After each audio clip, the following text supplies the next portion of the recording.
Okay. So let me share the lesson here.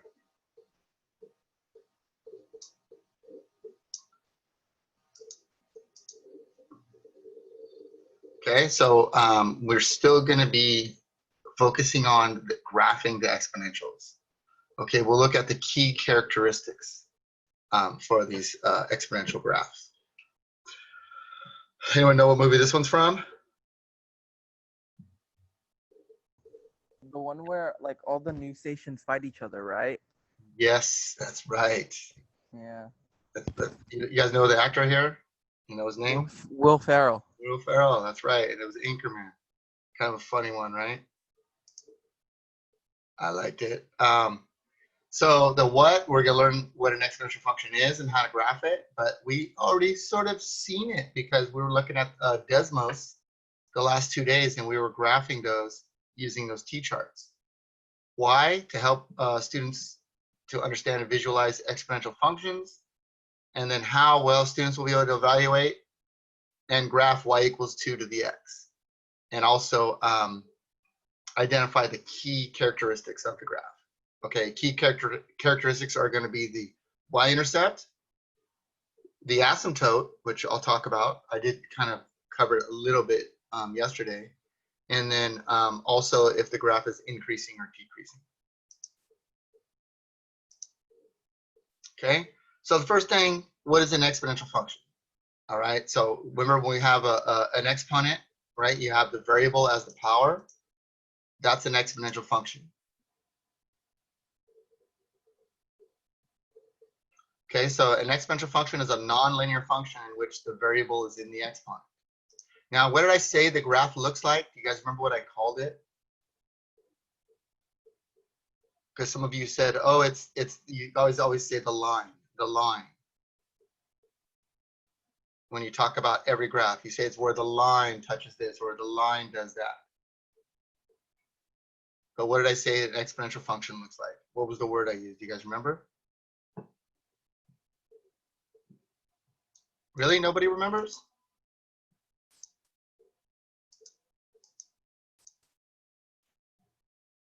It's a curve. Remember? It creates a curve. Okay? So this is the generic version right here. Y equals A times B to the X. So there's an A, there's a little hidden times symbol between A and B.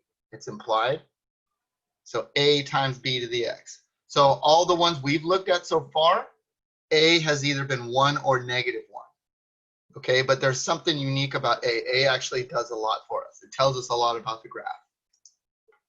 Okay, so there's what the curve looks like. That's our exponential curve. That's just generic y equals something to the x, some number, some base that's bigger than 1. Okay, and the A is the initial value. Do you guys know what that word means, initial? What does that mean, initial?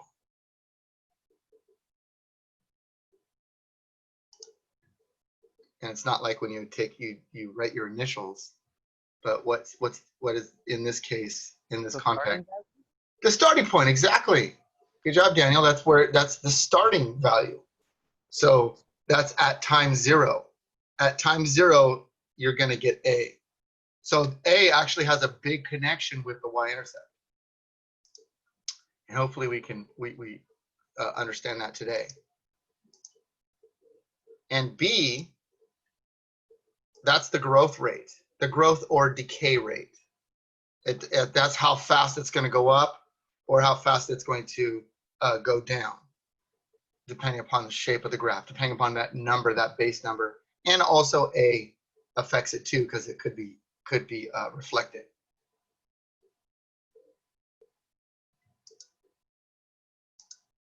Okay, and then of course X is the exponent, and that's just how many times. So we plug in the values for X because it's the variable. It varies, and we get different outputs.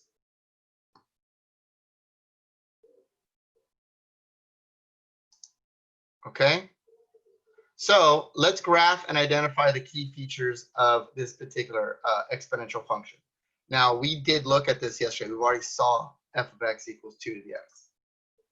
Okay, but let's think about it in terms of like the generic way of writing the function.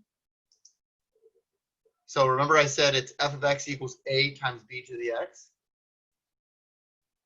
Okay, so can you guys tell me what either of those values are, what a or b are?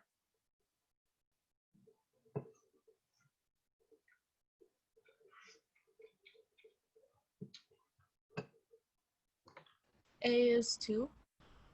Okay, good try, Emma. Thanks for trying. But a is the number that's in front of the base. So my base, the b actually stands for the base. The base is 2. Now it's hard to see it because it's not there, of course, but there's a hidden 1 times 2 to the x. So really what we have here is f of x equals, and then there's a 1 times 2 raised to the x. So if you don't see anything in front of the number, then there's a hidden 1 there. So a is actually going to be 1, and b is the base. It's the base that has the exponent. The base is 2. And remember, a is the initial value. So that should be our starting point.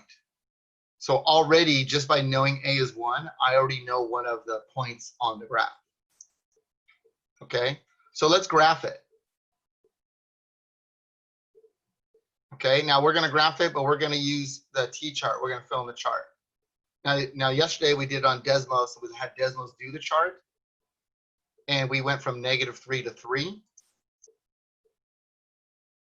But I'm going to do it from -2 to 2. Because we don't need really that many points, because we just want to identify the shape. So when I'm talking about a being the initial value, what I'm talking about is when x is 0.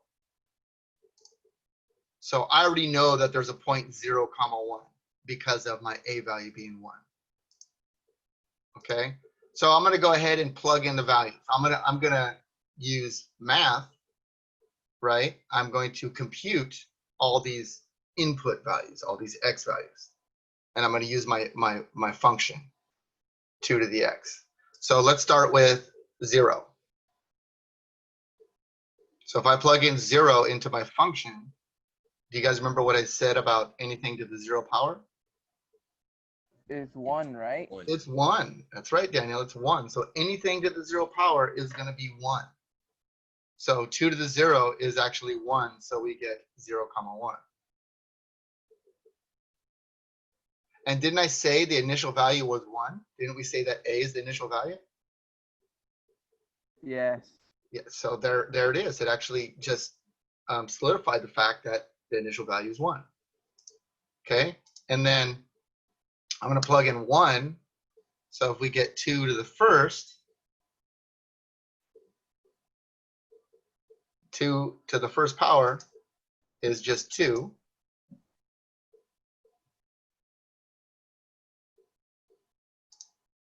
Okay, so notice how I'm graphing my points down here too.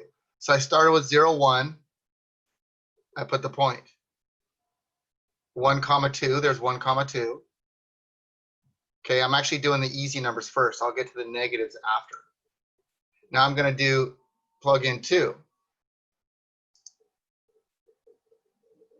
Okay, Ricardo, what do you get when you get 2 squared? What should be this answer?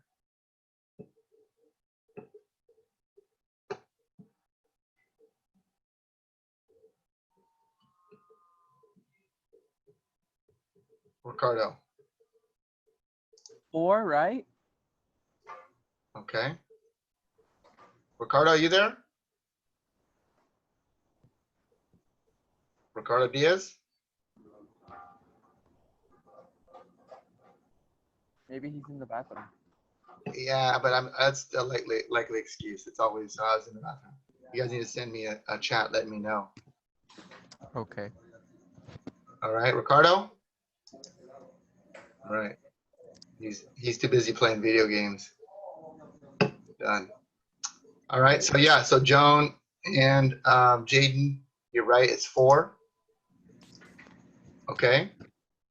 So we have the coordinate 2, 4. So there's 2, 1, 2, 3, 4 right there. I graphed that point. So even with these 3 points, can you guys see with the shape of the graph, like what's happening? If we already know ahead of time that exponentials have that curve, Yeah, it's curving. it's curving, it's gonna curve. And as it goes to the left, what's it gonna approach as it's going to the left? What's it gonna get closer and closer to? The negative? Well, it's gonna get closer and closer to the negative numbers, but it's not even gonna get to the negative numbers. It's gonna get closer and closer to the x-axis, which is actually 0. So it's going to get real close to that x-axis. So watch, as it goes down, it's going to get closer and closer to the x-axis. And that's what's called the asymptote. That's going to be a definition we have to remember. We have to know what that is, because you will be tested on what is the asymptote. Okay, so let's go to 2 to the negative 1. Okay, Ethan.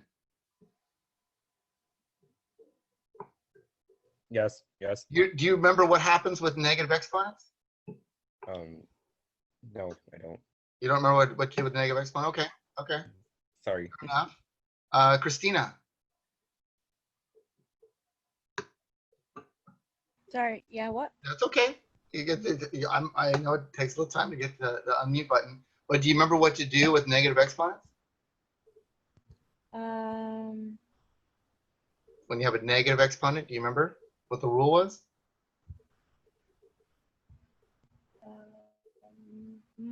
Was it multi? No, not was it multiply? Divide? Was it divide? No, it's not divide. Not divide. I All said, right. or was it multiply? So does anyone remember the rule on what you do with a negative exponent? Don't you like flip the base or something? Or You have to no? like flip the base? Exactly. Convert into a fraction? Yeah, well, now the thing is, I don't want to say convert into a fraction, because if it started with a fraction, it's possible for it to turn not like the base is a fraction, like 1/2, and then you flip that becomes a non-fraction. But what I say is you move the base across the fraction bar. So you bring that 2 down, and then you have a 1 on top. So really it's 1/2 to the first, which becomes 1/2, which is 1/2. So that's 1/2. So let's think about it in terms. So now look what I did. I graphed -1 and 1/2. That's an easy one, 1/2, because that's just in between 2 spaces, right? It's between 0 and 1. So it's the halfway point. And now let's do -2. So let's apply that rule. So I'm going to take that 2. I'm going to bring it down. But then I have to square it. So what am I going to get for 2 to the -2?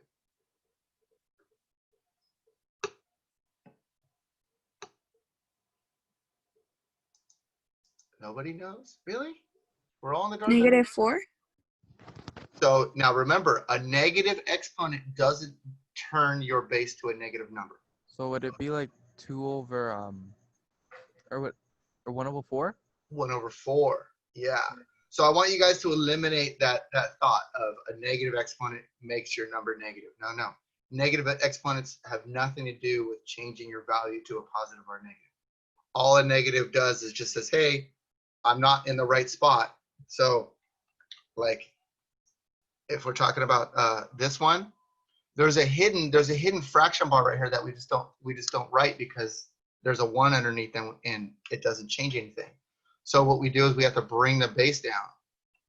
So we bring the base down,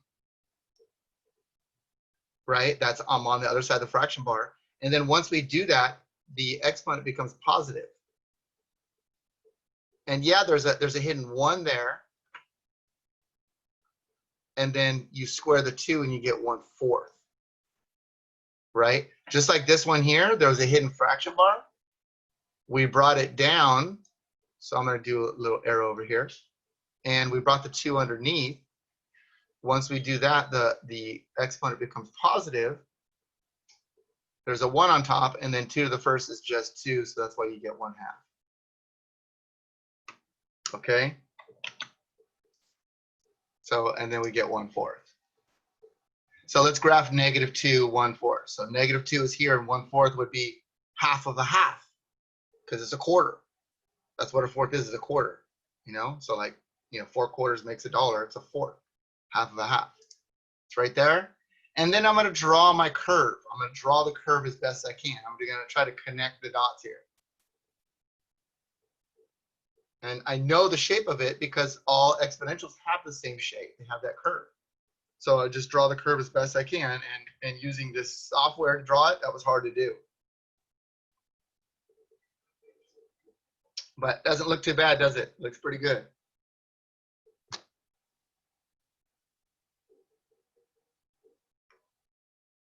Okay. Now, let's look at the characteristics here, right? The key characteristics. So one thing is this is called exponential growth because it's going up. And we would say it's increasing, correct? This is increasing. Okay. And every time your base is bigger than 1, right? And that's as long as the a isn't negative, then you will have an increasing graph. But if the base is a fraction that's smaller than 1, then it'll be a decreasing, it'll be a decay. Okay, and see that dashed line there, that pink dashed line I drew? That's the line y = 0. And that line right there is the horizontal asymptote. So make sure you write that on your notes there. That's an important topic, the horizontal asymptote. That is where the graph approaches. So as it goes to the left, it's going to get closer and closer and closer. You guys remember when on Desmos, I asked you guys if the graph looks like it touches the x-axis? And one of you said, yeah, it does. And then so I went way over to the left and I zoomed in, zoomed in, zoomed in, zoomed in. And it looked like it was touching. And then as I zoomed in real close, you could see that it wasn't touching. So that's what's happening here. It's moving to the left and it's getting smaller and smaller and smaller and smaller, but it'll never touch the horizontal asymptote. It just approaches the horizontal asymptote. And in this case, the horizontal asymptote is y = 0. The x-axis, that's the equation of the x-axis, is y = 0.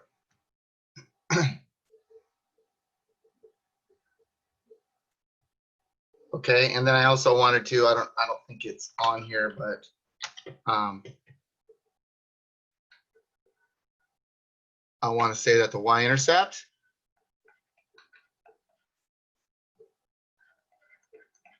is 0, 1.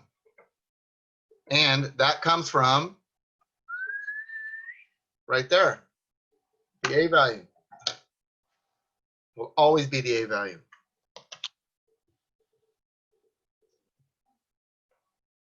Okay, does anyone still need this up? I need it so. Okay, so I'm gonna go to next slide. We good? And I have a recording, so I'll post that anyways. All right. So this is pencils down. This is kind of giving you an idea where these exponential graphs, like how they're used. So, in the book, when you guys get better at these exponential functions, we can give you something that says, hey, we start with 5 rabbits, and every year they double. Okay, so we should know what this means and be able to create an exponential function out of it. I mean, anyone want to try like what the equation would be for this? I'm not saying I mean, if you guys did it, I would be really impressed. I mean, I haven't really shown you, so right now you'd just be sort of taking a chance, which math is all about taking chances, right? You never, I mean, So if you start with 5, and wouldn't you double it by multiplying 5? Like, or what? So what would you say the equation is?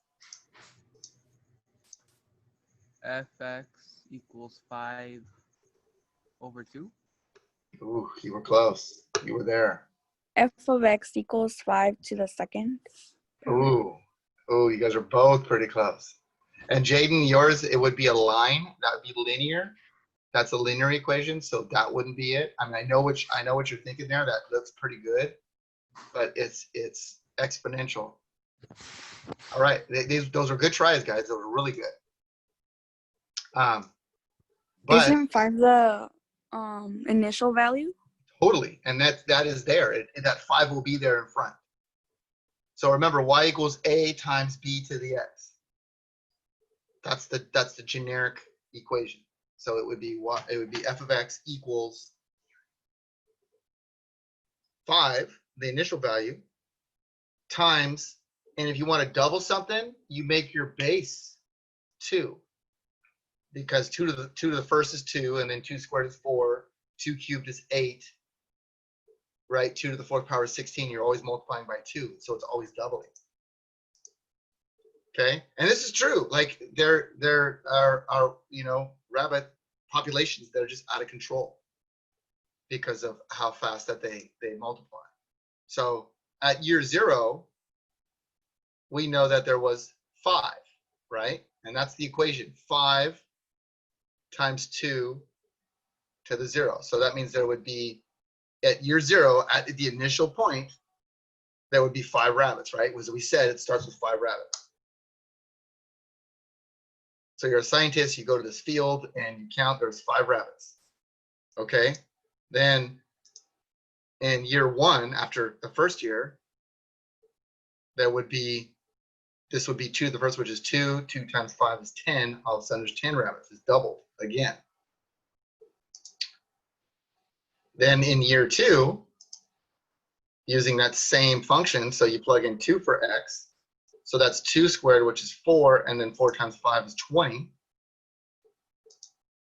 And then after year 3, you got 2 cubed, which is 2 times 2 times 2, which is 8, and then 8 times 5 is 40. So look what's happening. Look at the pattern over here. 5, and then 10, and then 20, and then 40. What's the next one going to be? What's the next number here going to be? Using the same pattern there.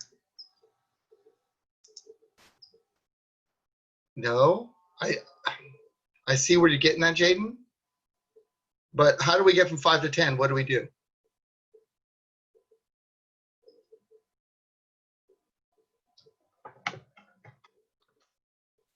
So this is true. This is true for all exponential functions. We times by 2. We times by 2. We times by 2. So guess what we're going to do here? We're going to times by 2, and guess what right here? We're going to times by 2.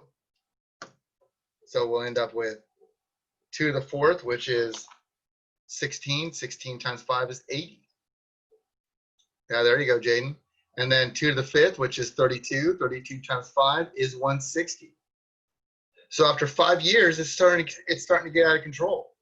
I mean, to you guys, that seems like a long time, but 5 years really is nothing. And you probably would start with more than 5 rabbits anyways. So imagine if that base initial value was more than 5, or if they multiplied faster than just doubling every year. So it can get out of control really quick. I had a neighbor down the street of my parents' house at the very corner. He had a bunch of cats, and they were kind of wild cats, and then eventually just, cats had more cats and more kittens, and those kittens had kittens, and it was out of control until finally someone had to call animal control. But they were just running rampant. It was crazy. Called it the cat house. Okay, so that's how that works. Now, this is exponential growth. Now let's look at the graph. So start with 5 rabbits. That's where the 5 came from. And then B is the growth rate, right? And so that's doubling every year. That's where the A and the B come from. All right, so here's the curve. That's the curve. So I started at 0.5 and then went to 110, and then 220, 340, 480. Now, some people, when they describe these, they talk about a line. This would be a line. That would be a straight line. So at first, the line looks good, right? it's higher than the exponential function, but all of a sudden, as soon as you hit 5, this right here is just gonna go way higher and a lot faster than a linear graph, like a linear function. Okay, so usually when people describe things happening quickly, they say it happens exponentially, and that's what they mean. Okay, increases exponentially. All right, so let's look at this next one here. Now, let's identify A and B. And remember, this is the generic function for it. So who can tell me what A is and what B is on this? -1 is A and 2 is B.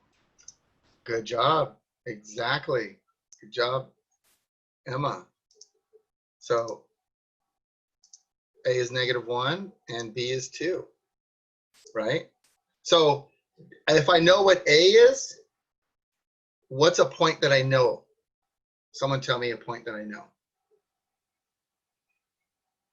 0, -1. 0, -1. Good. See, if you guys pay attention, this stuff actually gets easy. So 0, -1. So that's my initial value. I'm going to plug in my x values. Now I put this -1 in front because students don't realize it, but that negative does not apply to the exponents. It's separate. It's completely separate. So you have to apply the exponent and then multiply by -1. So sometimes it's better to rewrite it like I did here, like I did right there, because it makes it easier to simplify. So I'm going to plug in 0. Well, we already said that we should get -1. Well, 2 to the 0 is 1, and then -1 times 1 is going to give us -1. So yeah, we do get -1, but we knew that. We didn't even need to show that work because we know the A value. Because when we plug in 0, that just becomes, that second part becomes 1. Okay, so there's 0, -1. And then I'm going to plug in 1. Anyone want to try that?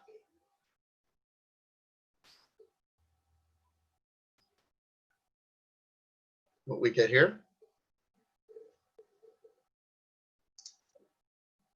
Yep, Jaden got it. -2. So there's 1, -2.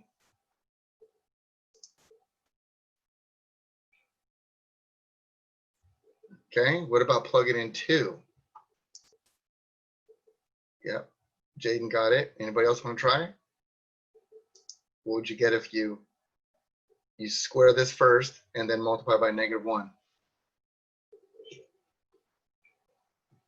You do the exponent first and then you multiply. Yep, Emma got it. Anybody else? Emma, you want to tell us? -4. -4. -4. Now let's get to the challenge problem. So there we go. We've got 2, -4.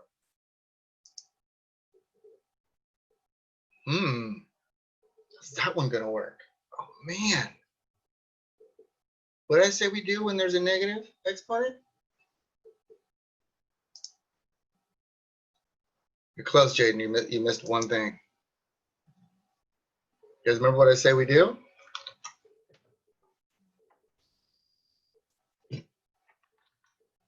Remember, there's a hidden fraction bar. So we bring this down. So we would get. Wait, listen, this is a wait, Mr. Sexton. Yeah. On mine, you know how the line of where you do that? It's on like the bottom, What's on the bottom now? like the black line, like where you. The x-axis line. Yeah, it's on the bottom. Oh, I gave you guys the wrong graph, huh? Mhm. So do this. Take your pencil, whatever, and cross out that x-axis, and then redraw it up towards the top, And then that will help. You know what I mean? Just so you know, hey, I crossed this x-axis out. I created a new one towards the top. So no big deal. Thank you for showing me that. I'll have to remember to change it for next periods. Okay, so we get -1, -1/2. So -1, -1/2 is right there.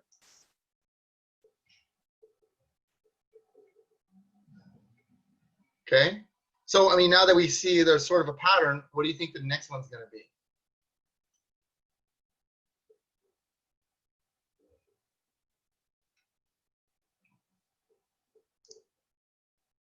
-1/4. Good. Awesome, because the 2 goes down, it becomes 1/2 squared. 1/2 squared is 4, but then you have to multiply it by -1 and you get -1/4. Okay, so there's our -1/4, and then we draw the graph. All right. I mean, I wish I would have gave you guys a different one instead of like a negative in front. I wish I would just give you like a fraction starting off as the base of being 1/3. But you know, I want you guys to see what the negative does in front. Okay. Now remember the graph, wherever it approaches and gets really close to, like this one's moving up towards the left, and it's getting closer and closer to the x-axis. It'll never touch it. Okay. The asymptote there is y = 0 again. That's the horizontal asymptote. Okay, that's the only type of asymptote you guys are going to see this year is a horizontal asymptote on an exponential function. Okay, like if you get to algebra 2 or pre-calc, we do explore vertical asymptotes and horizontal asymptotes even together on the same graph. They're called rational functions. Okay, but this one, just that there's no shift. We'll look at shifts later on. Then the horizontal asymptote will be y = 0 every time. Okay. So make sure you know how to identify if I give you a graph where the horizontal asymptote is. Okay.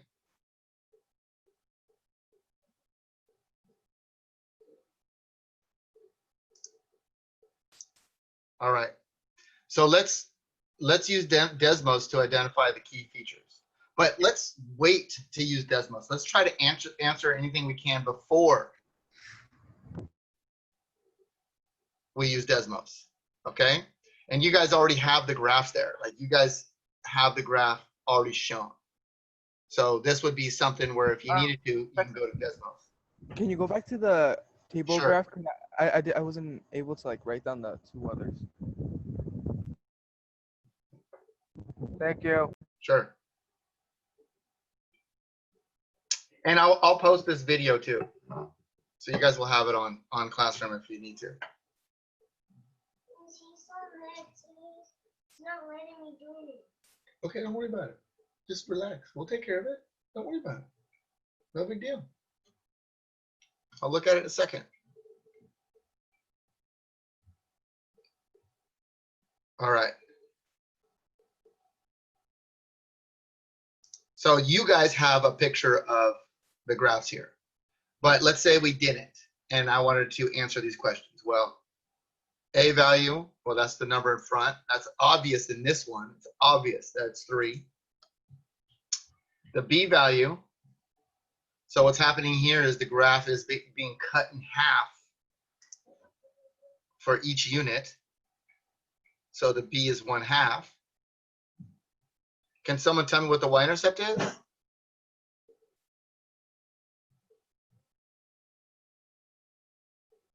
Zero comma 3. Good job. Good job, Evelyn. 0,3. And how did you know that? What gave it away? Because the A is like the Y, basically. Is like the starting point. It's the starting point. It's the initial value. And that's at when x is 0, when time is 0. So that's why we know that it would be 0,3.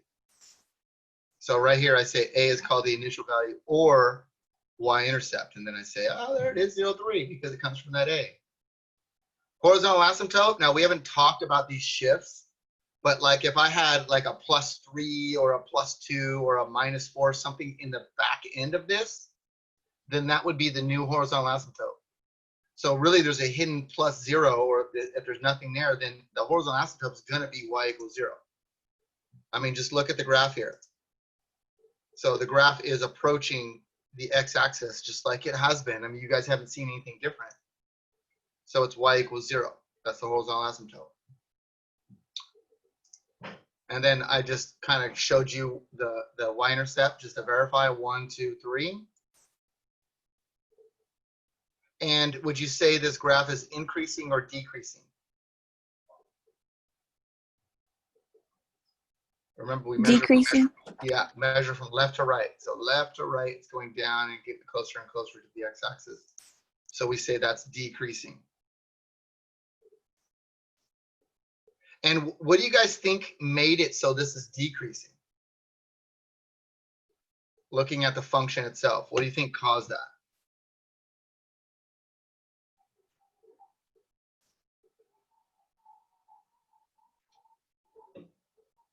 Really, no ideas? Nobody has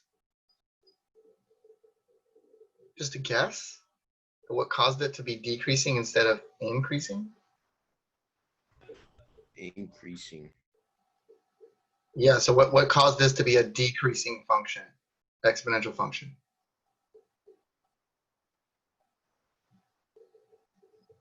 Okay, it's this 1/2 right there. That caused it. See how that number's smaller than 1? Okay, and then this one here is bigger than 1. So this should be an increasing function. So we've got a equal, well, that's wrong. That should be 2. And that should be 3. So let me fix that real fast.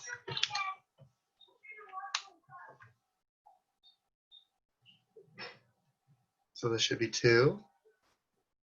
And then this should be 3.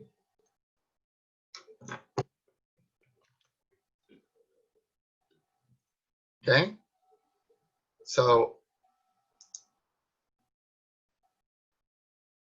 let's see here. Stephanie. Yes. What would the y-intercept be on this? Are we taking a break? The song break. Okay, so remember, Stephanie, the y-intercept comes from the a, the initial value. So see right here, the a was 3 and the y-intercept was 0, 3. So if you had to have the same pattern, what do you think the y-intercept is here? 0, 2. You got it. There you go. That's using your noggin. So that's 0, 2. Okay.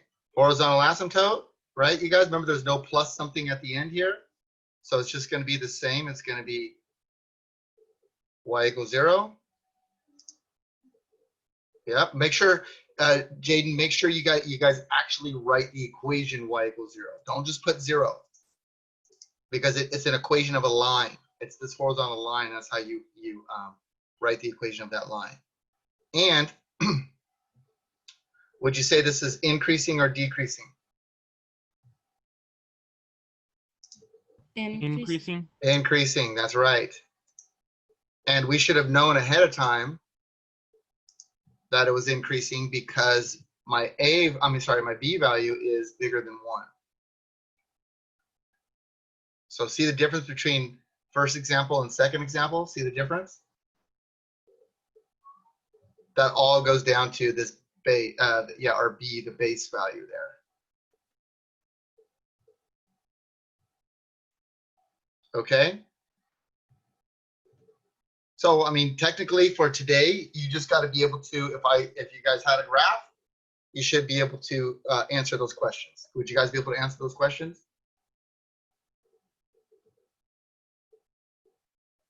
Do you guys have any questions on being able to answer these questions?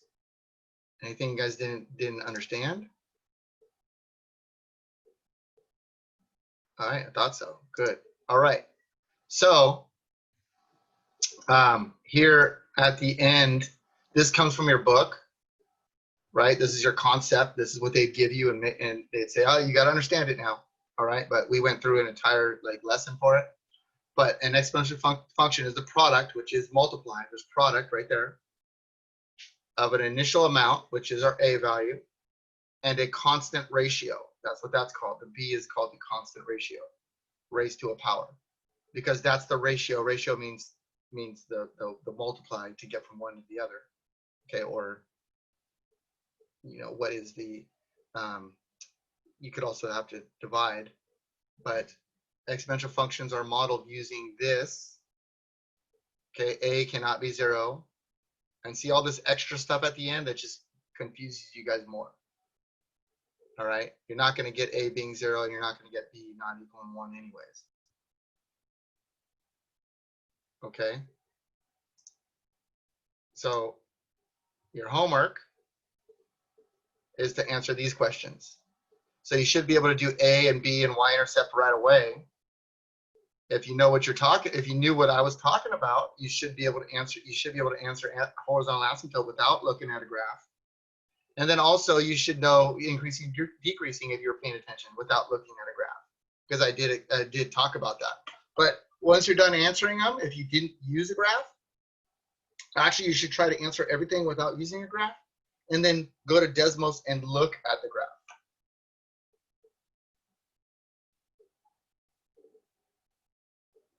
All right, because I showed you guys how to use Desmos. So let me actually do that again. So let's say I wanted to graph these. I'm going to graph this bottom one here, 2 times 3 to the x. All right, so I'm going to share my screen here, and here's Desmos. Okay, so all you have to do is just, let me hit my home button.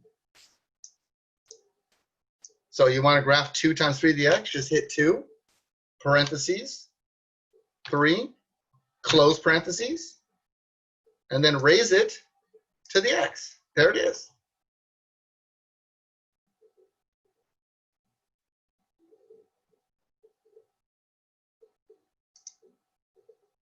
Let's say you want to graph the other one, 3 times 1/2 to the x.